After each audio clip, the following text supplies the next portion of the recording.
Hi, it's Laura at Aquamarine18. Thanks for stopping by my channel today.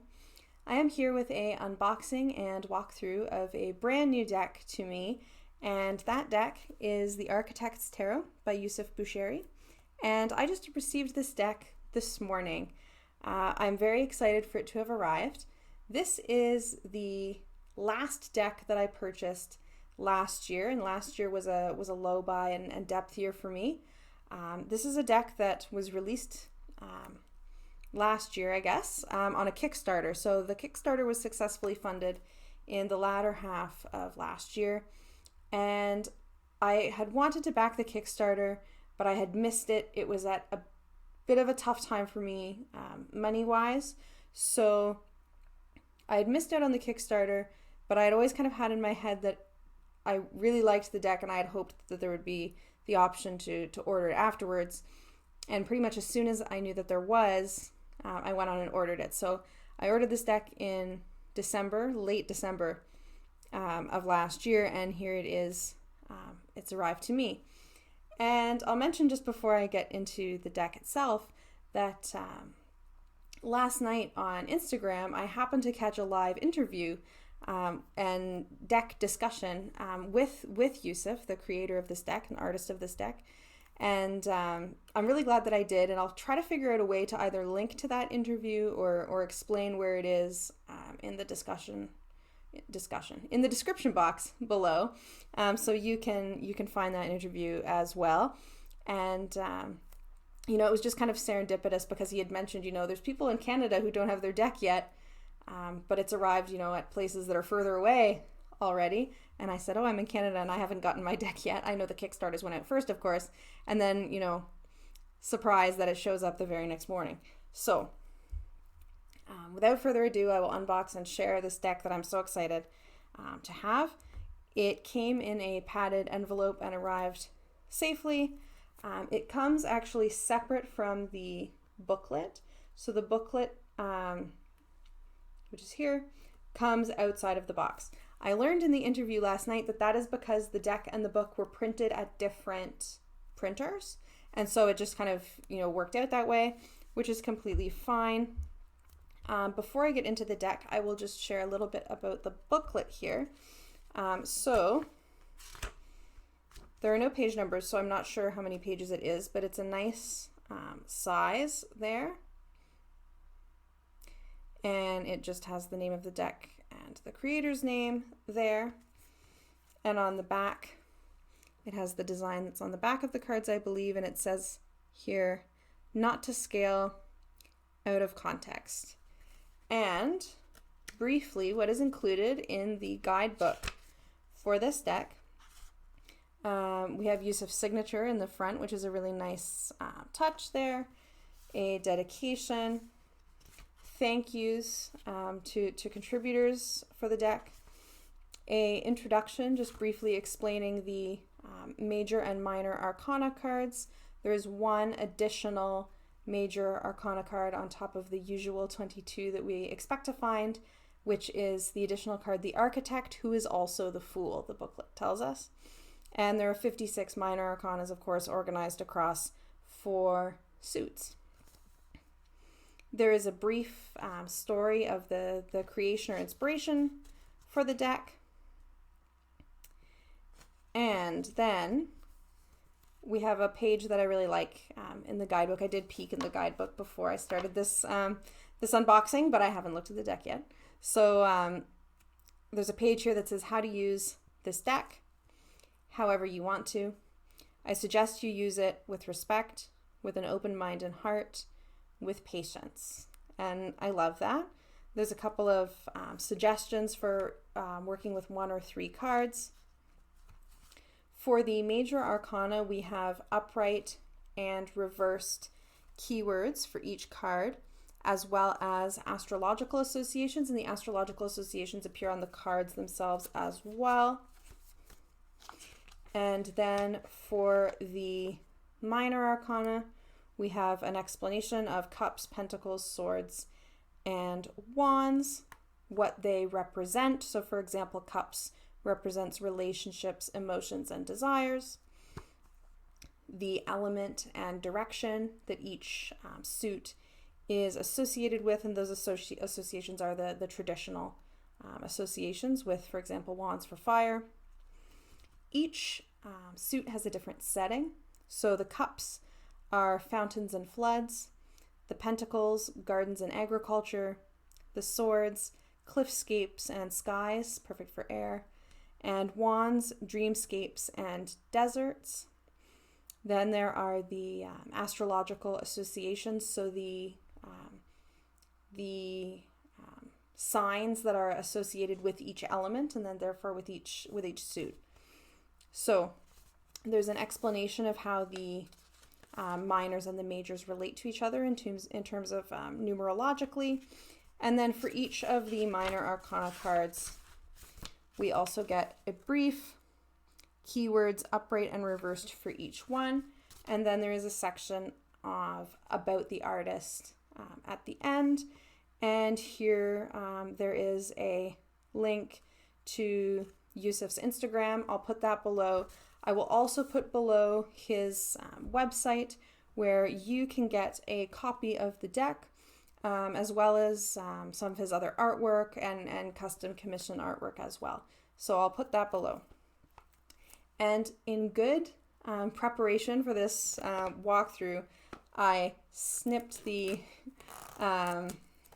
shrink wrap ahead of time so that I wouldn't, as I usually do, be sitting here and fumbling around, wishing I had scissors and so on. So the deck, I do know that the upgraded box was something that came out of the Kickstarter when the Kickstarter surpassed its goal like really substantially. It was funded very quickly. I'm not surprised. So the deck comes in a box that is very sturdy. It has, the 2-part box, and it has, of course, the creator's name on the box.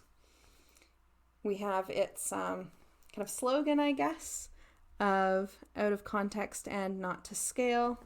And then on the back, same thing, and it notes 79 cards, that they are hand-drawn and watercolored. So that is the mediums of this deck is hand-drawing with like ink and watercolor. The 2-piece box has my favorite 2-piece box feature. If you make a 2-piece box, please have this. It's important. So it opens easily.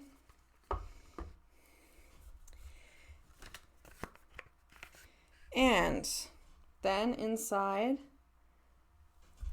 I'm so excited. I saw quite a few of the cards in the interview last night, but I have deliberately not, tried to look online at anybody else's walkthrough or to see all the cards in one, like all together. So I haven't seen all of the cards. The inside of the deck has, I'm not sure if you'll be able to see this. It says it's all a matter of perspective. And on the other side, it says, I love cubes.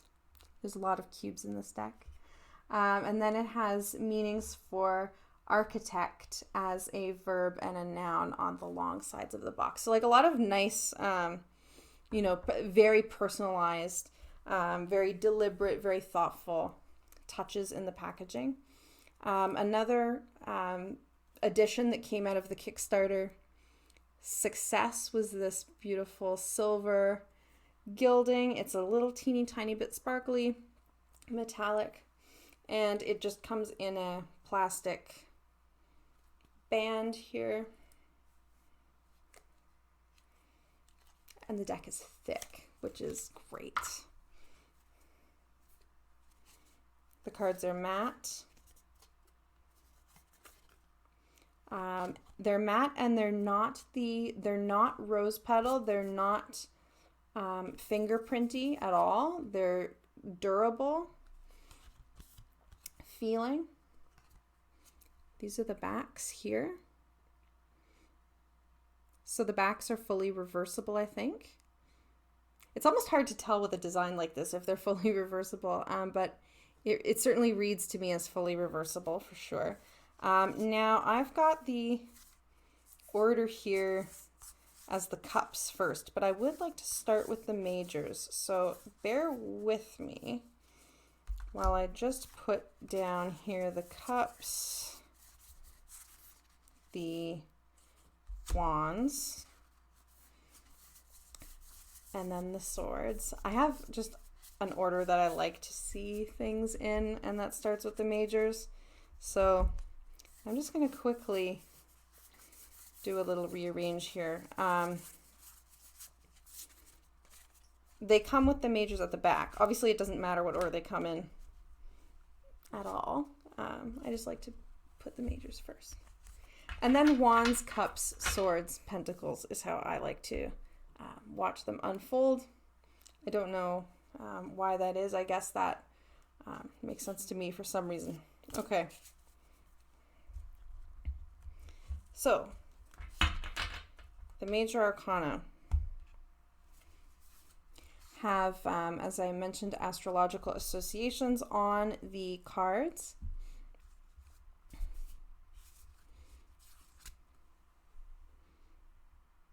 And so here we have the Fool. And if you look really closely here, the Fool is drawing a cube, or an orb inside a cube, working at the desk there, beginning a project, you know. And it has just the astrological association of Uranus up there at the top. I don't know how much the camera ever captures any of these things, but it really feels very much hand done, which it is. The watercolor feels, there we go. The watercolor feels very textural. Like you really get the sense of the texture of the paper that the watercolor was painted on, which is amazing and makes the gradients of the color, you know, really incredible, impressive. The Magician, in the interview last night, Yusuf said, oh, the Magician, you know, from the top up video games. What this reminded me of when I saw it, because of the hedges at the bottom there, is in Zelda Ocarina of Time. There's a part in Zelda Ocarina of Time, it's not mostly top down, but there's a part that is when you have to sneak around the hedges to get into the castle. That's what this reminds me of. And so we see there the figure from the top down, and the different suit symbols are hung on the four walls inside, and then also correspond to what's going on outside. So we have here, like at the top, there's that cup on the wall there with blue, water outside on that side, and the pentacle at the bottom, you know, with the greenery and earth outside. Really cool. So you get, you know, a combination of traditional symbolism of the elements being represented,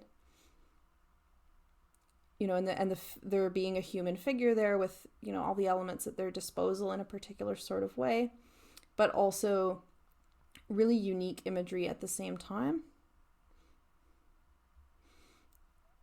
And you'll note that the majors have Arabic numerals on them. The minors have Roman numerals. I'll show those when we get there.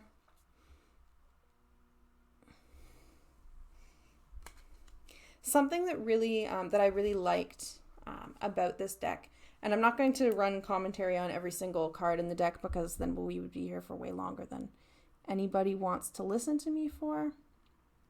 Something that I really liked when I saw this deck is the neutrality of the figures. So they're almost, you know, they're not quite silhouettes, but sort of. They're really small in this card here. But this is the Empress, and it's so much, you know, you think about the Empress being out in nature, connected to the earth. You know, the stars evocative of the crown in the Pamela Coleman Smith artwork there. But yeah, it gives the the deck a real feeling of neutrality, right? Like these figures could be anyone. The Emperor.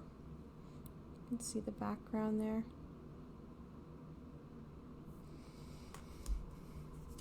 I also really like how the artwork kind of exceeds the confines of the borders, right? So in one sense, you know, there's always the question of, you know, well, do we like bordered or borderless? And in some ways, these cards are neither, right? Because they do have a substantial border with space for the text, but the artwork always exceeds that border in interesting ways and, you know, can't be held in, which is something that I quite like. And the same when you think about the neutrality of the figures in this deck. The Lovers here, you know, doesn't read to me anyway as being gendered in any particular way, which is really nice.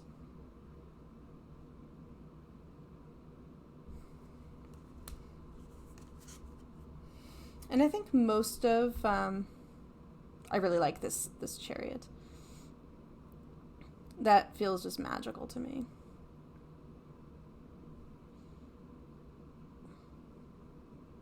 And I like the prominence of the kind of rudder in the Chariot as well, thinking about movement in a particular direction and which direction one might be moving.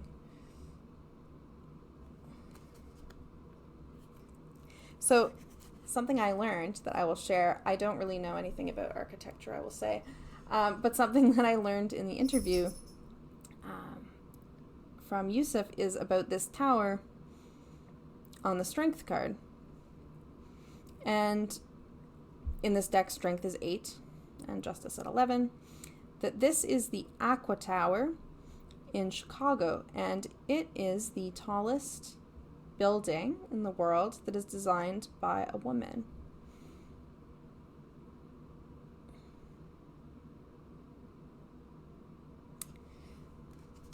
Which is great.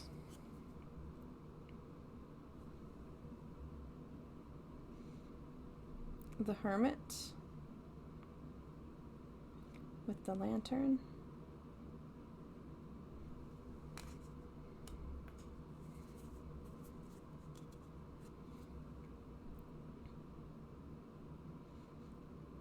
The Wheel of Fortune. I really like in this Wheel of Fortune, just trying to get it to focus here. The figure is here, and it's like the smallness of the figure beside the imposing size of the wheel there. And there's a lot of, you know, of course, playing with scale in this deck, you know, not to scale and out of context. But it's like there's something really daunting about the Wheel of Fortune, right? And I think with the meaning of the card, that suits it really well.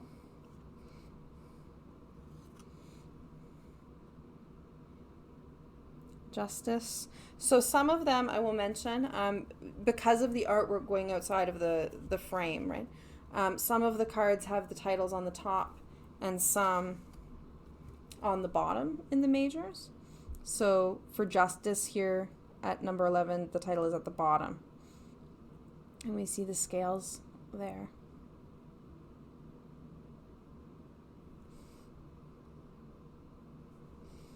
And the cards really have a lot of depth.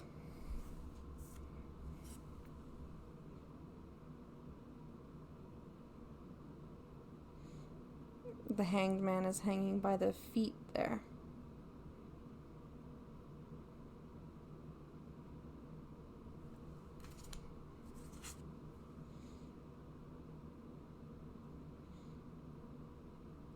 Death.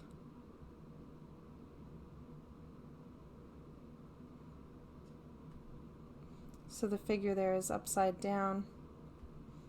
You see the scythe there on the wall. And of course the towers in the background.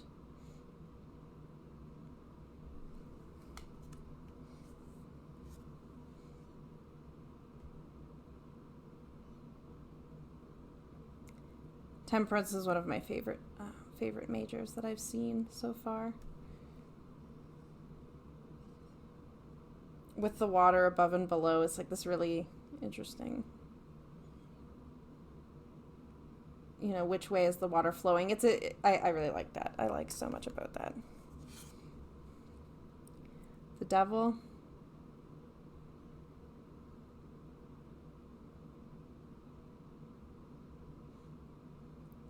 And I like that the Devil card has this kind of crossroads feel, you know, that they're at a kind of precipice where a decision is to be made. Feels fitting.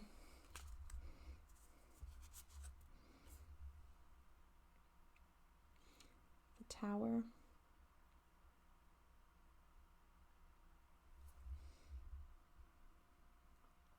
And those are pieces of the tower falling. They're not people, in case you're wondering. The blending of the colors in this deck are amazing. Like, there's no way that the camera is going to pick this up. But the pink and purple and blue in the sky here of the star in person is like, it's incredible.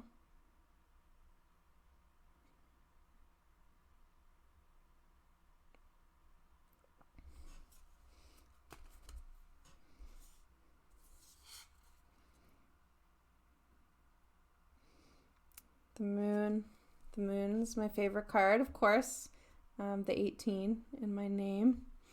I really like, there's a hint of a fishtail for Pisces there in the sky. I really like a simple moon card, you know, towers, water, and a moon is really all that I want. That's perfect.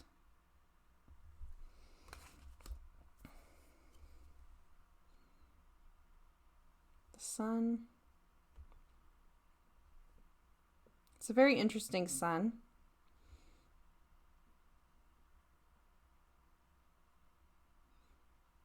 Definitely a radiant feeling.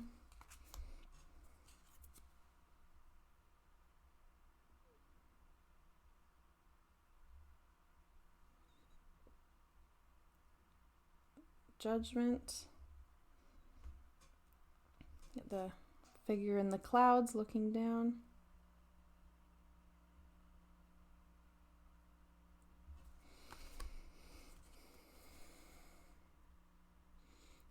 And the world. Earth. Which is very much reminiscent, of course, of the back of the cards there. Now, in the interest of time, I'm not going to comment quite as much on the minors. I'm going to try to restrain myself, but oh, we're not at the minors yet. There's one more major, and that is the Architect. And this one is, of course, the one that is on the box.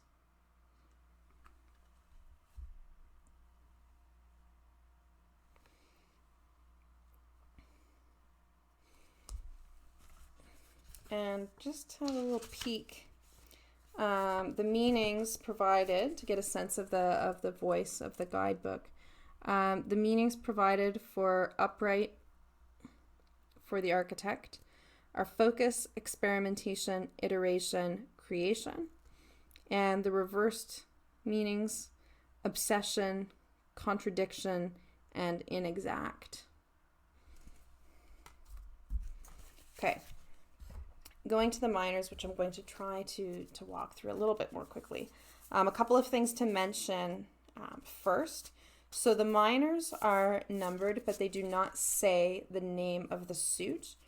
But what they do have, which I really like, is these borders that are color coded. So this is the Ace of Wands, and the wands have this reddish color of a border, whereas we'll get there in a minute, the Ace of Cups, you see the cups has the blue.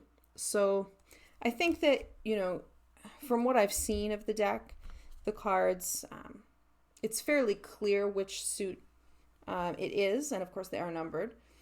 There is some of that traditional symbolism there, so, you know, I think that they will be recognizable as what they are, but there's also that extra piece of the colored borders as a kind of extra clue, which is really nice, and that I do like, because I like personally when I'm doing like a larger spread, you know, 8 cards or 9 cards or 12 cards, something like this. One of the first things I'll do is kind of scan the overall, if I turn them all over from the outset, is kind of look over them all and see the overall balance of, you know, is there a lot of swords energy, or is there a lot of water but no fire, you know? And so the borders are kind of nice to make that jump out more, which I really like. And they really are very much like drawn. They're hand drawn. They're not ruler straight. The paint, you know, just slightly exceeds the lines a little bit in a way that I think is great. So that's one thing to be aware of with the minors. The other is that there is some panorama in this deck, so that if you lay out the cards one next to the other, and I'm not going to do this in this video because I don't have a good top-down setup, but there is a panoramic view. So laying out all of the cards, this is from the guidebook, laying out all of the cards of a suit in sequence creates a larger image. The same is true for the planes, so like the 3 septenaries of the major arcana. There's no beginning or end. The first and last card also connect, creating a loop. So putting, for example, the 1 and 2 of Wands together here, you can see how they connect. And so you know that I'll be doing this on my probably floor with the cat locked out, but I'm not going to do all of that in this video. So I've shown the ace.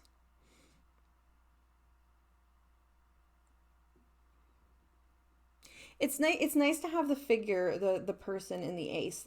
That isn't always included. And I quite like that. 2.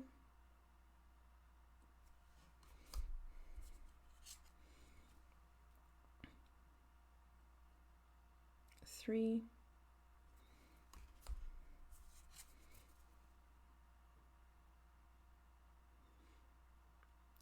4.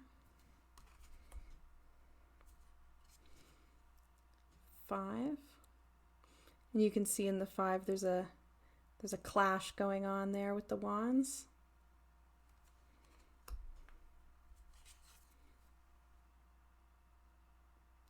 6. I really just want to show all of these cards, you know, close up and far away and panorama. They're interesting. They're interesting at every distance and angle.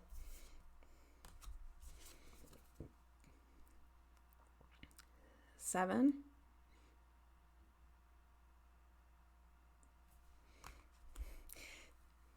8. And 8 has an interesting Roman numeral here, which is a fun, you know, this is a fun first edition quirk.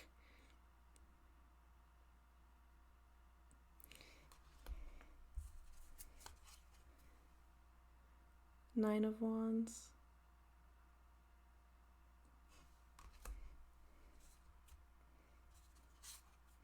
And again, similarly, so this one, the 10 is actually at the bottom. but you can see the figure there.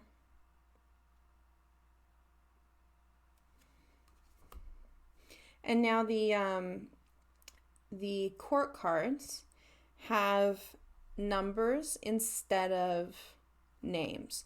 So in the guidebook, the courts do have the names of page, knight, queen, and king in brackets, but they are 11, 12, 13, and 14. So coming up from the 10, we go to the page at 11. And I really like this because, I've mentioned, I feel like in every, deck walkthrough or review that I do, I speak to gender in some way and gender associations and gender stereotypes, dare I say, in terms of associations. And, so many, great contemporary decks renaming the court cards in different ways to get away from the gendered element, as well as getting away from a kind of hierarchical element. And, so anarchists, that appeals to me, obviously. And then other decks will keep the traditional titles, but then will mix up, for example, we'll have page, knight, queen, and king, but not necessarily have only feminine presenting figures in the queens and only masculine presenting figures in the kings, for example. So we'll mix things up that way. And I like both of those approaches, but I had never really thought about until I saw this deck, the approach of just taking the court title out completely, right? And 11, Sagittarius, takes gender out of the equation completely. Of course, it does mean when you're first getting used to this deck, you'll have to quickly remind yourself, okay, 13, that would be where the queen would be. But thinking, numerologically, I really like this approach. And the courts also have astrological associations there.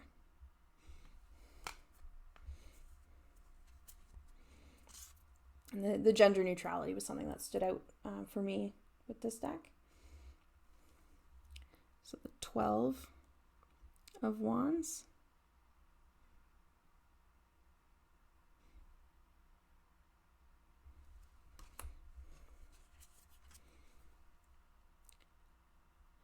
The 13, or what would be a queen. And again, it doesn't, the fact that it doesn't say wands on it doesn't really matter, because you can tell right away that what the figure is holding is a wand, right? Clear enough?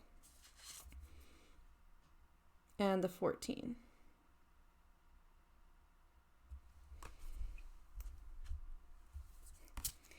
I say that I'm going to go more quickly and then get,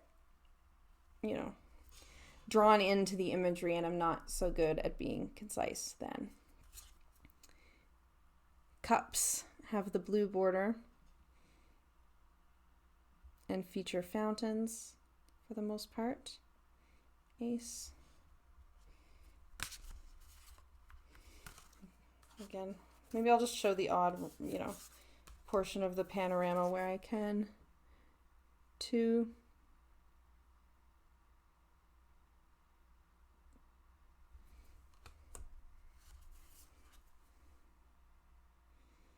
3. You can see there's like tequila shots going on in the 3. And the tequila has been knocked over in a moment of fun.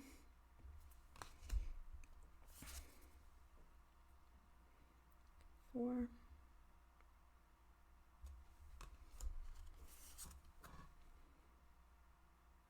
5.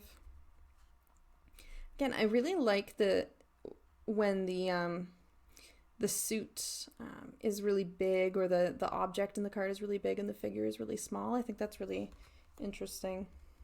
As someone who likes landscape-based decks and landscape photography-based decks, you think about being immersed in the card as a kind of setting, and this, in some ways, does that for me as well.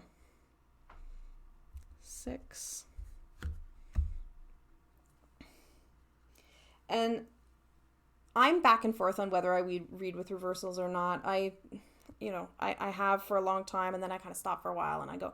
But with these upside down figures, the inclusion of reading reversals, I think with this deck is going to do some really interesting things. So even though lately I've only been reading reversals with pip decks, I think I'm going to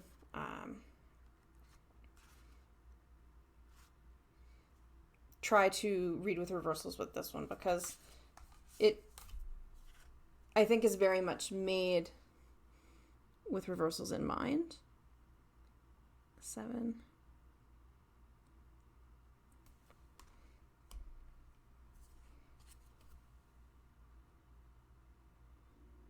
8.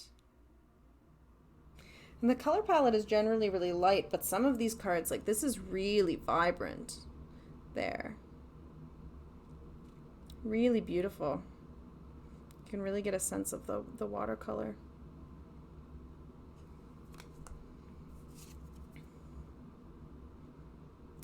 9.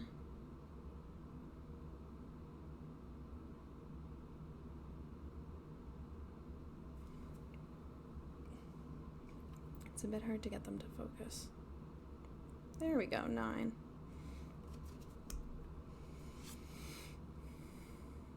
And 10.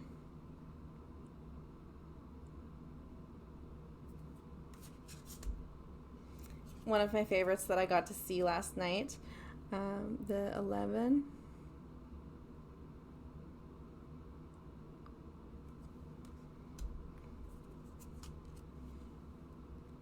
12.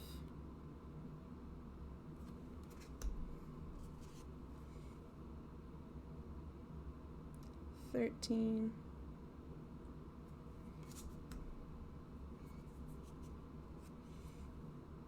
And 14. So that's the cups.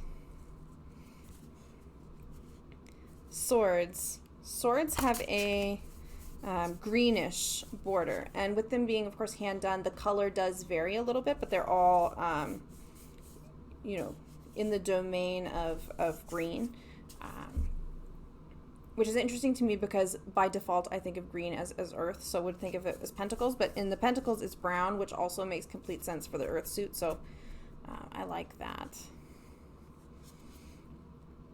The Ace of Swords.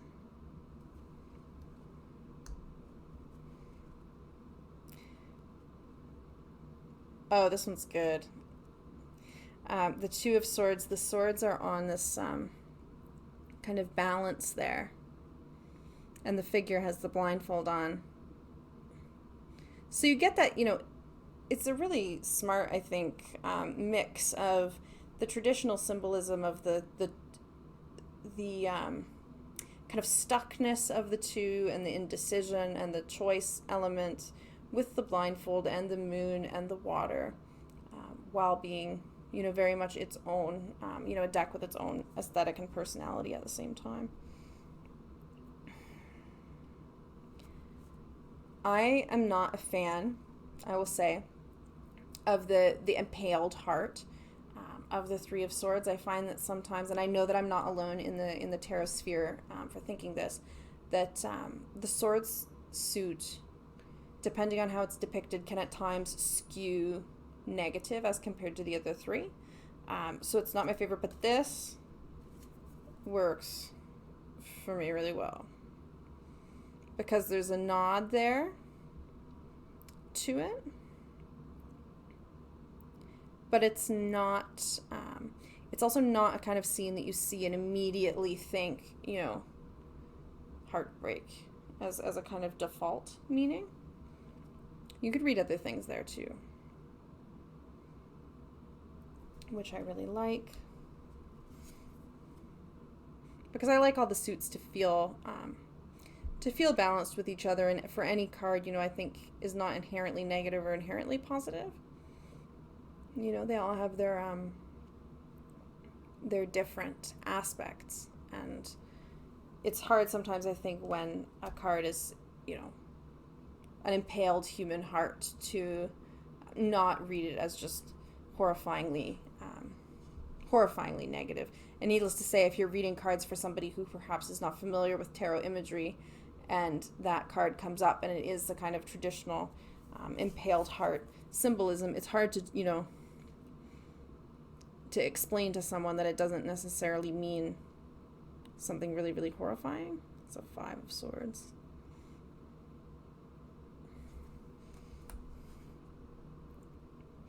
The 6 of... Oh, that's interesting. The 6 of Swords is my favorite minor card.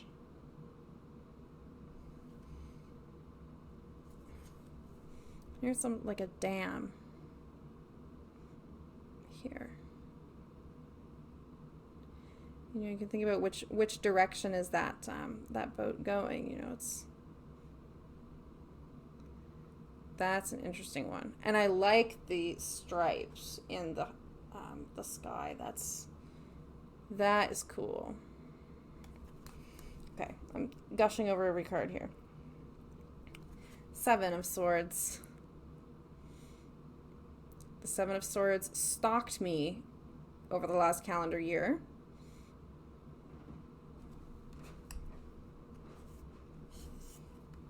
The 8.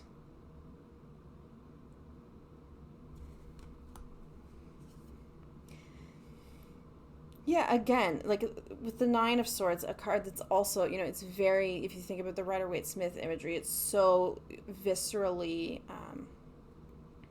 difficult. And this, I feel like, simultaneously retains that and the meanings that come along with it, but not in a way that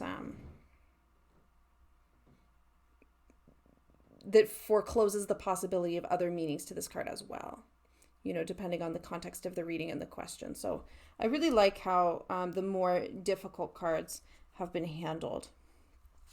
Again, 10 of Swords.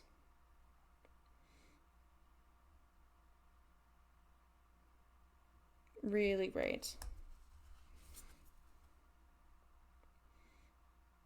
11.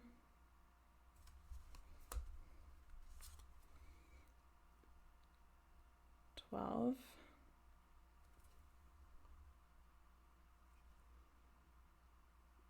Oh, that's cool. So 12, the 12's the knights. You can see here the horse in the card there.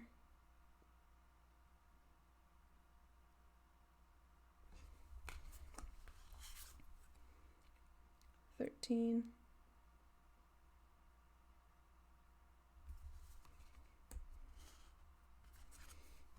And 14.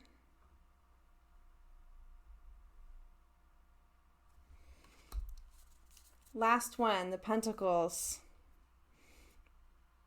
And again, with the, with the suit title, not being directly on the card, if you're a person who happens to prefer like coins, denier, or some other variant of the title for this suit, it doesn't say Pentacles on it, so you can think of it in the way that you prefer.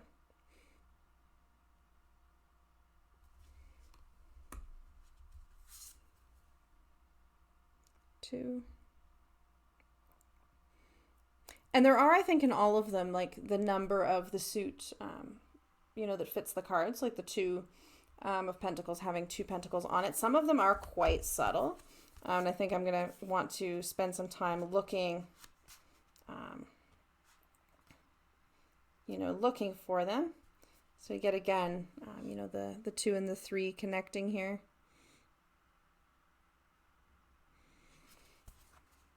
Which is what I'm going to do when I stop filming, right? Is lay all of these out. The 3.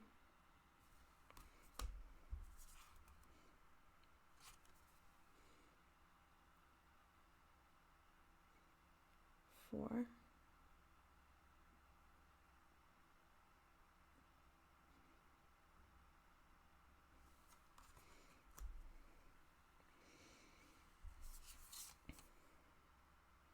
The colors in this suit are amazing. The 5, there's a figure laying down there.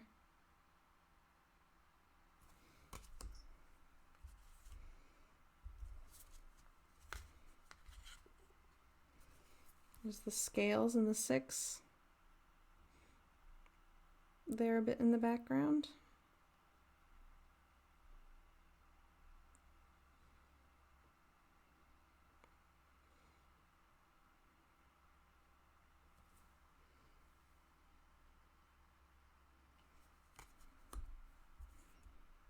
Oh, I love this. 7.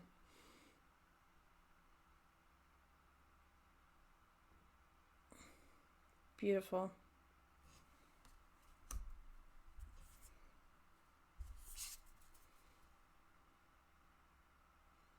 8.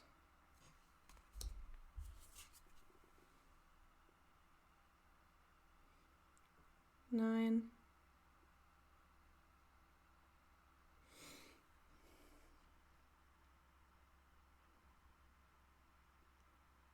'It's a very interesting 9 because the pentacles, are in the kind of entrance or exits to this garden, which is an interesting thing to think about.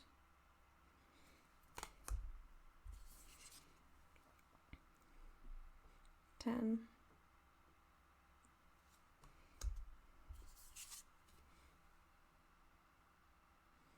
11.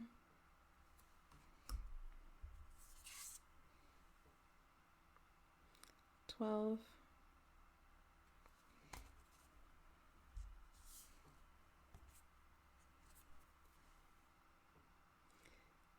13.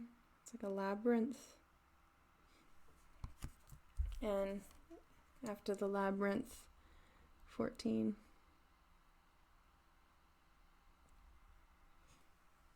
The, of course, Taurus at the end.